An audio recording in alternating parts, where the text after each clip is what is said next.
नमस्कार दोस्तों, हमारे चैनल में आपका बहुत बहुत स्वागत एवं अभिनंदन है। यहाँ हम पढ़ रहे हैं यूपी टीजीटी संस्कृत धारा में संस्कृत के प्रैक्टिस सेट। ये हमारी श्रृंखला चल रही है प्रैक्टिस सेटों की। संस्कृत की सभी परीक्षाओं में जहाँ जहाँ संस्कृत पूछा जाता है, कंपटीशन के जितने भी एग्ज़ाम जैसे UP TET, C TET, H TET इत्यादि के लिए TGT, PGT, REET, Haryana TET इत्यादि के लिए ये श्रृंखला चलाई गई है।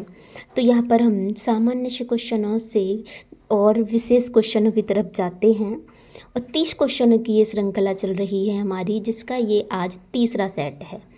तो इसमें हम देख रहे हैं कि पहला क्वेश्चन है, अंतस्थ वर्ड कौन कौन से हैं। अंतस्थ वर्ड कौन कौन से होते हैं ये पूछ रहा है ये। तो अंतस्थ वर्ड हमारे य व र ल होते हैं। श श स और हर ऊष्मी व्यंजन होते हैं, यह स्पर्श व्यंजन होते हैं। इसके आगे क्वेश्चन है, कारक में प्रयुक्त प्रत्यय है। कारक में कौन सा प्रत्यय है? तो कारक में डबल प्रत्यय का प्रयोग हुआ है। इसके बाद है, व्याकरण को वेद का कौन सा भाग माना गया है। तो व्याकरण को वेद का, आगे देख लेते हैं यदि ये आगे दे दिया हो अच्छे से तो चलो यहीं मैं देख लेती हूँ। व्याकरण को वेद का क्या माना गया है। तो व्याकरण को वेद का मुख माना गया है। नासिका शिक्षा को माना गया है। और ये नेक्स्ट आगे आँख लिख रहा है जिसे क्या बोलते हैं, छंद। और ये दिख नहीं रहा, चलो कोई बात नहीं, आगे चलते हैं। जे तुम में प्रत्यय है। जे तुम में कौन सा प्रत्यय है ये पूछ रहा है कि जे तुम शब्द में प्रत्यय कौन सा है। तो जे तुम में तुमन प्रत्यय है। नयनम में कौन सा प्रत्यय है। तो नयनम में सत्री प्रत्यय है। आगे चलते हैं। आगे ये कह रहा है कि ऊष्मी व्यंजन कौन कौन से हैं। तो ऊष्मी व्यंजन हम अभी बात करी थी इस बारे में। स स स और हा ऊष्मी व्यंजन हैं। यह अंतस्थ व्यंजन हैं। विसर्ग और अनुनासिक, वर्ग के सभी पंचमाक्षर अनुनासिक कहे जाते हैं। इसके आगे है पा, और ये विसर्ग है, आधा विसर्ग है। जो विसर्ग होते हैं इस तरीके से, ये आधा विसर्ग है। पा आधा विसर्ग फा को कहा जाता है। तो इसको हम उपमानीय कहते हैं। उपदमानीय होता है शब्द, उपदमानीय कहते हैं। इसके बाद आगे चलते हैं। ये आगे कह रहा है कि श वर्ड का उच्चारण स्थान है। तो श वर्ड का उच्चारण स्थान मूर्धा होता है। इसका इस वाले सा का तालु होता है और इस वाले शा का दंतीय होता है, दांतों से उच्चारण होता है। अको विसर्जनीय नाम कंठ, उपदमानीय नाम ओष्ठ, उ और पा वर्ग को ओष्ठ से उच्चारण होता है। वा का उच्चारण दंत और ओष्ठ दोनों से होता है। स्पर्श व्यंजन कौन कौन से हैं। तो का से लेकर के माँ तक स्पर्श व्यंजन है। अंतस्थ में य व र ल आता है। ऊष्मीय में श श श और हा आता है। सल के अंदर भी श श श और हा आता है। इसके बाद हम आगे चलते हैं। आगे ये कह रहा है कि सुखार्थः का संधि विच्छेद होगा।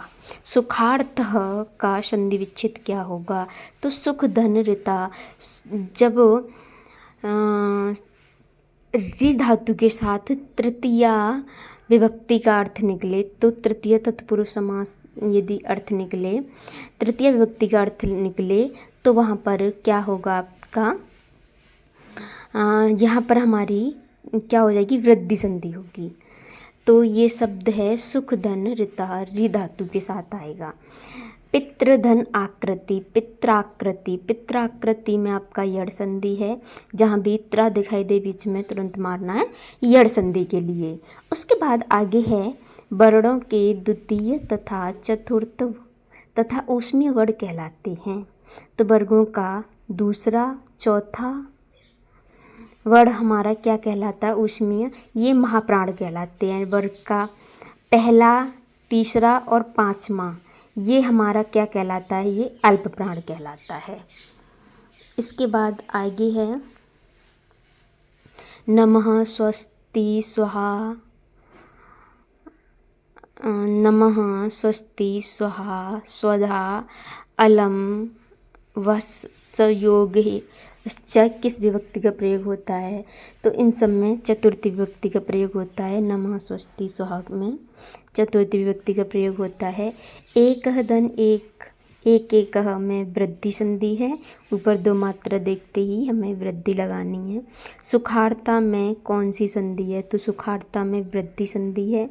यदि इसी सुखार्ता के खा में बड़े या की मात्रा नहीं होती तो ये गुड़ में चला जाता, गुड़ संधि हो जाती। इसके बाद आगे है युपाय दारू में कौन सा समास है, यानी लकड़ी, गाड़ी के लिए लकड़ी, तो किसके लिए, गाड़ी के लिए, चतुर्थी तत्पुरुष समास हो जाएगा। भुभ प्रभवश्च किस विभक्ति का सूत्र है, तो ये पंचमी विभक्ति का सूत्र है, जहाँ से चीज़ें उत्पन्न होती हैं। उसके आगे है पद लालित्य के लिए प्रसिद्ध हैं, दंडिन पद लालित्यम। कालिदास उपमा के लिए भारवी अर्थ गौरवम दंडी पद लालित्यम मागे संति त्रयो गुणः। कालिदास उपमा के लिए, भारवी अर्थ गौरव के लिए, दंडी पद लालित्य के लिए और माग, तीनों चीज़ों के लिए हमारे प्रसिद्ध हैं। इसके बाद कुपुरुषः में कौन सा समास है, तो नंग तत्पुरुष नहीं, इसमें गति तत्पुरुष समास है। राजपुरुष में कौन सा समास है, राजा का पुरुष षष्ठी तत्पुरुष, षष्ठी तत्पुरुष। आगे चलते हैं। आगे ये कह रहा है हमसे, यह क्रम नहीं आ रहा क्वेश्चनों का, आपको क्रम से मतलब नहीं है, या मैं 30 क्वेश्चन लेके आती हूँ। व्याकरण को वेद का कौन सा भाग माना जाता है, व्याकरण, ये दोबारा से आ गया, चलो यहाँ साफ भी दिख रहा है। व्याकरण को वेद का कौन सा भाग माना जाता है, तो व्याकरण को मुख कहा जाता है। नासिका किसका संकेत है, नासिका शिक्षा शास्त्र का है। हाथ हमारे किसके हैं, हस्त कल्प के हैं, कल्प वेदांग के, और 6 वेदांग है ना, और आँख जो है ज्योतिष का है।